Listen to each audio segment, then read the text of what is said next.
Welcome to the Tesla Power Podcast. This is the Tesla Energy community. We cover solar panels, solar roof, and Powerwall for your home. I'm Aaron Brady. Today we have a lot to catch up on. So let's talk about microwave heating efficiency. Let's talk about why the utility must restrict the size of your solar system. Let's talk about inverter selection size, your electric car's share of your home electricity usage. Let's talk about net power cost in Alberta, Canada, and are power companies on our side? Let's do it.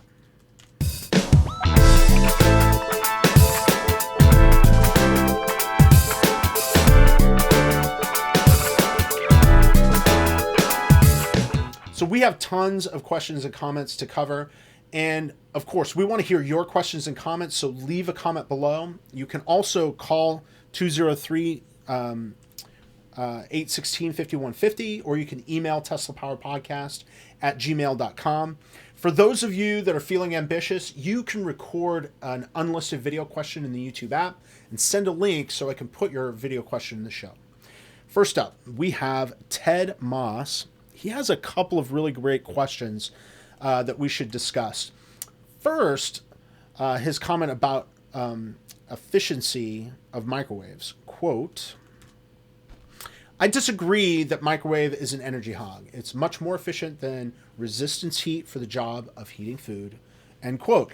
And you know what? You're correct that microwaves are really efficient at the task of heating food. I mean, if you compare it with like gas stoves and electric ranges, not only is it more efficient in terms of energy that's used to complete the task, but it's also way faster. So it's way more efficient time-wise. But when I note that it's an energy hog, I simply mean that it's one of the devices in the home that uses the most electricity.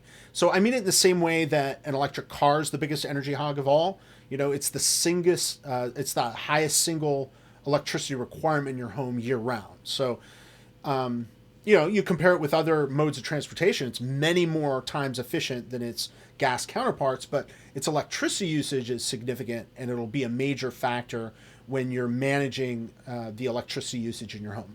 So microwave, many more times more efficient than its counterparts, but it's still one of the most significant consumers of electricity in your home. When it's on, you'll see a spike in electricity usage, and over the course of the day, it'll be a noticeable draw from your overall electricity budget. So if we could all just use microwaves to cook our food, though, we'd probably be better off. So challenge accepted. Next time I have to budget my electricity during a grid down event, using the microwave. Second, Ted had another question. I could not find it in the YouTube app, but I wanted to make sure that I included it. So I can't show it to you, but let me tell you what he had to say. It was a comment that I thought was really great. You know, he was responding when I was pointing out that the utility restricts the size of our solar PV systems. He said, quote, more like the solar company will sell you an oversized system if they're not restricted. The grid is generally overloaded by distributed solar panels, especially in peak times, end quote. And my response to that, there is no denying that suppliers of solar systems are incentivized to sell the largest systems possible, right? The higher the system performs, the higher the cost of the system, and the more money they stand to make on installing that system, right? And it's no secret that, you know, there's too much solar capacity on the grid during peak production hours. That begs the question, what do we do about it? Should we really be limiting the solar capacity we install? I mean, if it's the cheapest and the easiest source of electricity available, then, I mean, we'd be fools as a society anyway to ignore the opportunity. So, of course, it's not as simple as just installing as much capacity as you can, right? It's got to be usable when that electricity is needed. And this is why we talk about batteries all the time. It's absolutely the limiting factor to adopting cheaper, more efficient modes of energy generation and consumption, which solar is, right? Now, if the grid had more batteries, it would be happy for us to oversupply them, you know? If individuals have more batteries, they'd be happy to keep the energy that they generate and use it them damn selves when they're good and ready, right? So, I don't know, it's all kind of complicated. So neither, you know, solar providers nor utilities are on our side at the moment, but I don't know, it's just like a cacophony of misaligned incentives. You know, batteries, I think, are our opportunity for that kumbaya moment. Anyway, thank you for a great comment, really touching on the crux of, what I think the issues that we're struggling with are. All right. Next, I did find in my YouTube annals. This is from KJ. He responds to my interview with Kevin Giasulo. Quote, why opt for the 7.6 kilowatt inverter instead of the 9.6 kilowatt inverter? And quote. Now, he and Kevin have a great conversation about this in the comments, so go check that out. But, the idea that you should go big or go home, it's a surprisingly fraught question. So you would expect, to just automatically go for the big system no matter what. But there are a couple of reasons you would opt for the smaller inverter. First, and definitely least, is that you can save a bit of money oversizing your solar PV system and maximizing the overall amount of energy you harvest from your panels. So part of this is because the lower rated inverters often start making energy at lower production earlier in the day. And of course, they're outputting their max power for longer during the day. So, it's a really common way to design solar PV systems in the wider solar market, especially when you've got a lot of different pieces you can pull from. They're competing with each other for different inverter options. But that kind of tactic is referred to as peak shaving. It's widely regarded as the best way to maximize the value of your system. This doesn't happen to be true for Tesla, though. Their power electronics are beasts. The inverters, they start generating power at very low solar generation, and they can handle very high peaks. Also, the pricing for Tesla Solar, it's not split out by component. They sell it just as a whole system. So that removes the ability to save on just that inverter component alone. So why wouldn't you want the larger inverter by default? Well, it's because the utility restricts the size of your system. So in our jurisdiction, Kevin and I both have United Illuminating here in Connecticut. You're limited to a grand total of 25 kilowatts of output from all inverters in your system. This not only includes the string inverters coming from the solar panels, but also the battery inverters. So dropping from 9.6 to 7.6 can make the difference between staying below the allowed capacity and getting permission to operate, or going over the allowed capacity and either getting stuck in PTO purgatory, or worse, having to pull out equipment that's already installed in an effort to gain approval. So I see regulation. I think it's very clear that it's the single highest hurdle to Tesla's volume rollout of its residential energy products. We'll dig into this more in future episodes, I promise. I think it warrants a ton more attention. All right, next up, we've got John Lee. He pushes back on my assertion that the car is using more electricity than the rest of my home combined. Quote, let me push back at the notion that EV uses so much energy. As a Tesla Model 3 owner and a net zero solar home owner, the notion that your car will use more energy than your home is bunk. I have some experience with this, having expanded my PV system to net out my use when buying an EV. The average EV consumes about 10 kilowatt hours per day. The average home uses about 3 times that, or 30 kilowatt hours a day. End quote. Now, there is no argument that cars use only about 10 kilowatt hours per day on average. And there's no argument that the average home uses about 30 kilowatt hours per day. That'd be in the US. I don't think it's that far off in a lot of other locales. It just depends a lot on where you are, climate-wise, and what kind of climate control you're used to powering. But the other thing that I definitely want to concede is that I would expect that these numbers align with your experience and that you're able to net zero by producing as much as you consume. Now, it's a little bit different for those with battery storage. The calculations, especially for those that don't have Powerwall Plus, the calculations are a lot different. So the home is able to use solar production directly during peak production hours with no losses when you're using the Powerwall Plus. The solar goes directly into the battery without any losses, or it goes through the string inverter with minimal losses. But if you're using the old school battery storage like I am, there's a 15% penalty on the electricity generation and usage with the old power walls. Now, of course, the car, which is also a battery, has that same 15% penalty on the electricity transmission, charging, and phantom loss. That means for each 10 kilowatt hours that the car uses, it really requires 13 kilowatt hours of generation when charged from the home power wall. Now, I'm not saying that's 30 kilowatt hours, and it definitely doesn't double the average usage for my home, but it'll get close for a two-car household for sure. What I can say is I can concede that my assertions have been overwrought. I'll do a more detailed analysis of energy consumption of our Model 3 so we can see how it's contributing to our overall energy usage so we can get a better picture of that. So I appreciate your pushback. All right. Next, we have Gary Shepard. He is in Alberta, Canada. He gives us a breakdown of his energy charges versus energy credits and how it makes his connection to the grid the most valuable part of his system. Let's read it. Quote, in Alberta, our power bill is divided into various costs. Our cost to be hooked into the grid is about $1 Canadian a day. There's a transmission and distribution charge that's also part of the grid cost of approximately 8 cents per kilowatt hour. This works out as my cheapest battery option for my solar system. He's saying that the grid turns out to be his cheapest option for his cheapest battery option for his solar system. He pays 18 to 22 cents per kilowatt hour at night, and he receives 10 to 14 cents per kilowatt hour for production during the day. That's Canadian. At the moment, it would cost about $800 Canadian per kilowatt hours of storage. That would take 15 plus years to pay back. My storage costs at 8 cents a kilowatt hour.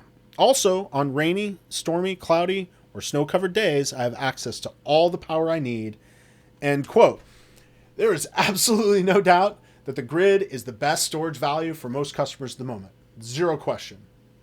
What is interesting in your case is that you don't have net metering.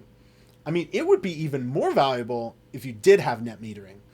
And I see this as a very positive sign for those that will lose net metering. And, the writing is on the wall for net metering. It just can't last forever. When, customers are giving export tariffs, there's an opportunity to even out those values. But, giving that electricity that they give back to the grid, has, varying values throughout the day and throughout the adoption curve in your utilities energy mix. So if solar is a huge part, but it can't buffer that power, then it becomes a lot more expensive for them to take that solar power. So they're less likely to pay you very well for that solar power. But that value will go up once you've got some battery storage. So right now that battery storage has very little value for you, but as that solar adoption curve starts to ramp up and starts to even slow down, right, because the adoption has become so steep that the utility can't handle all of the input, then the value is going to shift away from solar panels into storage. So the question, though, once storage becomes more valuable, who realizes the most value in this future? It's really hard to understand at the moment. I would hope certainly that the asset owner, would benefit the most, but it's possible that the distributors will be the ones in the position to extract the most value. For example, Tesla's virtual power plants are a combination of supplier and distributor. They might be the ones that are in the best position to extract the most value in this scenario. We all, as Tesla, shareholders and fans and customers, hope that they're planning to share enough with the asset owners to help us pay for the assets in less than the 10 years that these are expected to be able to be in service. But, honestly, a lot of questions and a lot of risk, and it's a very expensive asset. So I understand your, desire to use the grid as your battery. I mean, it makes all the sense in the world, no doubt about it. All right, the last bit of input we have for today. It comes from D.A. Popa. This is a little long, but it is a great summary of where many of us already are and where the rest of you will soon be as the solar market matures and we start cresting the renewable energy adoption curve. Let me take it full screen. Quote, one reason I've personally experienced is the first local solar companies are scam artists with every trick in the book, counting on the lack of knowledge of most people to sell overpriced systems that don't fit the bill. Tesla quoted me for 11.5 kilowatts of solar plus one Powerwall in the low 30s, and the local solar mega company wanted $80,000 for a Frankenstein system based on last decade's equipment for a similar rating. Oh yeah, the salesperson had a snappy presentation for sure, but never looked at my current setup. Secondly, the power companies are not your friend. Here in Florida, Duke Energy just jacked up their rates and dropped what they pay with their net metering program. On top of that, Duke now requires $100 million. It might be $100,000, but that's still not nothing. Liability insurance policy for anything over 10 kilowatt. On their website, they mention solar as a renewable, but there's no gateway for the customer to get data. It's just a political smokescreen. In truth, they do not support it, and in fact, they discourage it. Tesla has the goods and makes it affordable for sure. It seems like the Green New Deal is just a talking point with no real substance, just a socialist dystopian dream. Technology has moved forward, solar works, so where is the support from the power companies? End quote. Now, D.A. Popa, you're covering a lot of ground here. So let's start with the experience you had with the local solar mega company. Now, just as I said before, solar companies are incentivized to sell you the largest systems at the highest price. Now, the Frankenstein aspect of the company's offering, it's disappointing, but it's helpful to admit this can have its advantages. Of course, it does not include the advantage of being scalable, since every single installation must be a unique snowflake with a lot of design and engineering. And it's those additional services that are probably, sending this price north of 80 grand in this case. But it also gives you some flexibility to put in some cheaper or more efficient or more productive components. So there are some advantages. Now, take that approach and contrast it with Tesla's approach, right? They are streamlining the design and engineering so they can get as close to material cost as possible. So it's, of course, completely impossible because labor is required. And, most installations require some level of customization because of the location of the power electronics. You can't ever put them in the exact same spot. So you have, cable runs that end up being a little bit different in every place. But the trade-off with the Tesla way of doing things versus the solar mega company's way of doing things is that there's a lack of options. Now, I think we would all admit that most customers don't care about options in the solar market, and honestly, they wouldn't even understand them anyway. So you combine the simplicity with this streamlined offering with Tesla's expertise in manufacturing, and you end up with an end-to-end system with storage that'll be very difficult to compete with. I mean, Tesla's battery cost alone, right, is a significant factor in these system costs. So your second point, let's address that. The power companies are not your friend. Damn right, they're not your friend. You are a competitor. You're supplying power to yourself and to other potential paying customers. And I mean, really, worst of all from the utilities perspective is that they have to pay you retail price for your supply. So they have no hope of making any money from any of the electricity you give them. Add insult to injury, you supply that electricity when the utility doesn't even want it. Often this is in the middle of the day when they have too much supply anyway, and they're trying to cut it all back. So there's no doubt that net metering is a bad deal for utilities, right? It's hard to argue that it's a good deal for them. You got to look at why those incentives are there in the first place, right? They're really being used by the government, not by the utility, but by the government to accelerate the adoption of solar assets, right? So if we incentivize those as more of those assets come online, those incentives and other incentives that are offered will need to go away. Why? Well, that's because the intermittent nature of the solar production, it destabilizes the grid. So you have to start de-incentivizing its use. Now, what can we do to mitigate this? I think we've mentioned it a couple times already. We need batteries. So, DA Popa, I appreciate that your utility is discouraging solar and obscuring data. I would encourage you, though, stay positive. These are simply signs that solar adoption, in your area anyway, is becoming a larger part of your energy mix. And this is great. I mean, this means that there's been a lot of people already adopting it. But the thing to keep in mind is the scenario that results in dystopia is the one where the grid's going down often and only the wealthy people can set up their own microgrids and are able to maintain their standard of living. So if we, I think, as a society, take the next few years to invest heavily in battery manufacturing, I think we have a better chance to align incentives of utilities and residential solar owners. Both grid scale and residential battery storage are going to be needed to make this transition. So I just don't hear politicians talking enough about this. So I don't know. Let's see what we can do to raise the profile of battery storage conversations so that we can all make sure that we're investing where the money needs to be invested. So thank you, Ted Moss, KJ, John Lee, Gary Shepard, D.A. Popa. Thank you all for your input. And we, of course, want to hear from the rest of you, too. Send in your YouTube video links, comment below, call 203-816-5150, or email teslapoweredpodcast@gmail.com. Let's take a quick break. When we come back, we'll cover a couple of big news items for Tesla residential energy. Here we go.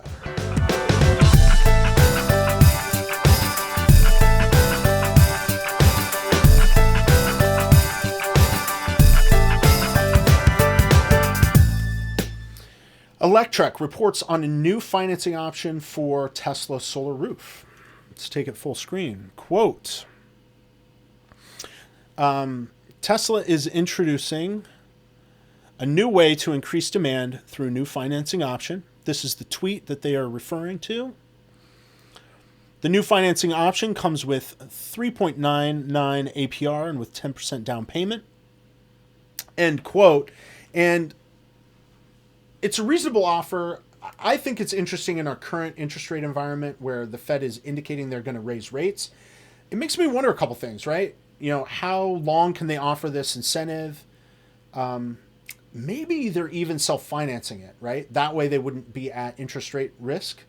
And they got a load of cash, so it's very possible they are. But let's go to the Tesla website and let's dig into it a little bit more. Let me take it full screen. Let's see what kind of numbers this puts up. So we will click order now. And since I had pulled up my referral page earlier, it now comes up with this congratulations with Aaron's referral. You earned $500. But this needs to come up if you wanted to use my referral to actually get the incentive. Otherwise, if you just place your order first, of course, they don't go back and apply the rewards anymore. But you'll click order now to go on to the home address. I'll go ahead and use my personal address. And I'm going to put in $400 average price. We'll stick with the solar roof. We want to hide incentives. And we're not going to edit anything about the system. Right, loan. There we go. View loan details. So using my address with an estimated $400 a month electricity bill. And with loan selected, we see a down payment, 10 grand right here. The APR is 2.99. That looks pretty great, actually. That's even better than 3.99 noted in the article, which is very interesting. And it shows 2 terms. So this is the 10-year term, and you can see that rolls up to almost $1,000 a month. If we take that down to 20 years, we can get that payment down to $550 a month. I mean, this is quite a bit. I'm not going to lie. You know, it is quoting a much larger system that I have. This quotes a 21.57 kilowatt system. My system is only 13.5 kilowatts. But that down payment is about the cost of an asphalt roof. It might be a little bit higher now, you know, but it's not too far off. It might be $13,000, maybe $15,000. And interestingly, the financing doesn't change even if you change it over to show incentives. I'm not sure I can do it from here, in fact. Yeah, so if we show incentives and we go back into this, we can see that all these numbers are exactly the same. Although this interest rate is back up to 3.99. Ah, gotcha. So for 10 years it's 2.99, and for 20 years it goes up to 3.99. All right. But the fact that the financing doesn't change with or without incentives clearly means you'll be financing the full amount, and what you do with the rebates and the credits isn't going to affect any of your payments. So it's tough when you look at it this way, because the monthly payment's still above the average electricity bill that I had put in pre-solar. You know, if I was only paying $400 a month and my payment ends up being $550 a month, you know, it just makes it a little bit more difficult to justify with financing. A lot of the power purchase agreements, you know, their whole argument was no money down and the amount you're paying per month is less than your old electricity bill. You know, those kinds of you know, offers make it very easy to adopt. But it's certainly an interesting offer. If any of you are considering it, please let us know, like, how you're thinking about it and if you'll ultimately move forward with that Tesla financing. Next story is from Reuters. They report on a proposed change to California's net metering law. Let's scroll down. Quote, the policy, called net metering, has become a lightning rod of controversy since it was adopted decades ago. Solar backers say it's been crucial to supporting the industry's growth. Let me take it full screen so it's easier to read. It's been crucial to supporting the industry's growth in the fight against climate change, while critics contend it amounts to a multi-billion-dollar subsidy for wealthy homeowners at the expense of other utility ratepayers. Now, I've said it before and I'll say it again, net metering's days, they're numbered. There's no way. I mean, it's just simple. There's no way to provide these subsidies without getting that money from somewhere. Now, the argument against net metering here that they use, it's a bit simplistic since the electricity rate isn't simply a function of solar production. However, as solar adoption becomes more and more saturated, the amount of subsidizing required to incentivize adoption will go further and further down. So if we look at the Australian market, which is, you know, a few years ahead of where we are in the United States on the adoption curve, we can see that it's batteries that are playing a key role in buffering solar's lumpy production. And it's really where residents are finding more value. They can both demand shift, you know, charge the battery with low rates and then use the battery during high rates. And they can provide demand response services when the grid needs to meet peak demand. So the solar generation itself isn't where the value is for Australian residents at the moment. It's really in the batteries. And we, here in the United States, I think we'll be there very soon. So let's up our battery production so we can lower the cost of those batteries. And that'll give residents, even those that can't benefit from solar, you know, maybe you don't have a roof that gets sun. You know, maybe you don't have an optimally oriented roof. Maybe your roof can't take panels. But you can still participate in a clean energy economy if you have batteries. You know, that'll provide value by giving you energy you can store for demand shifting, and you can sell that energy back to the grid more widely. All right, next up, we've got another article from Electrek.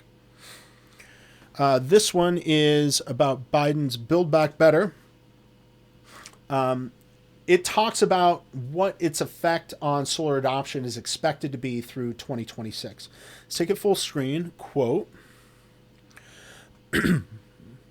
If President Biden's Build Back Better Act is enacted, the U.S. is projected to install 43.5 gigawatts of additional solar capacity over the baseline forecast between 2022 and 2026. This would bring cumulative solar capacity in the U.S. to over 300 gigawatts. Triple the amount of solar currently deployed, according to the U.S. Solar Market Insight report released today by the Solar Energy Industries Association and Wood Mackenzie, end quote. Now, of course, the solar industry is going to project this, right? It's in their interest to show how this is going to be good for their industry. But we all know that this kind of capacity can't go online without battery storage to support it. Now, I look around, I see one company working on grid storage, and that's Tesla. Not to say that there aren't other startups that are trying to do this, that are working on other technologies. I've seen some other YouTube channels that are talking about other types of storage, like pumped hydro or flow batteries. But it's all about that volume of investment. And there's a companion piece that I wanted to point out from Electrek. This one talks about some battery storage projects that are coming. This was published later in December, so let's take a look at it. Go full screen. It says, quote, there are 13 new battery cell gigafactories coming online in the U.S. by 2025, according to the Department of Energy. These factories are ushering in a new era of battery production in the U.S. Now, it goes on to quote them, of the 13 plants that are planned, 8 are joint ventures between automakers and battery manufacturers, end quote. Now, this means that the battery capacity that we're investing in is not destined for the grid or for residential storage. We kind of have a problem, right? Because both automotive and electricity generation are going green at the same time. It appears that we are going to struggle to bring in more renewable energy sources over the next decade because we're not going to have the battery capacity to buffer it. So I think it seems super unwise to incentivize more renewables coming online. I mean, both solar and wind, if we can't buffer that generation so we can use it when it's needed. I'd like to hear a lot more about battery production for grid storage from any version of the Build Back Better plan that might end up passing. This is the best way we can spend money at the moment. So that's everything that I wanted to cover for the first episode back this year. Let's take another break, and when we come back, we'll talk about snow, we'll talk about the solar roof, and our evergreen subject of PTO.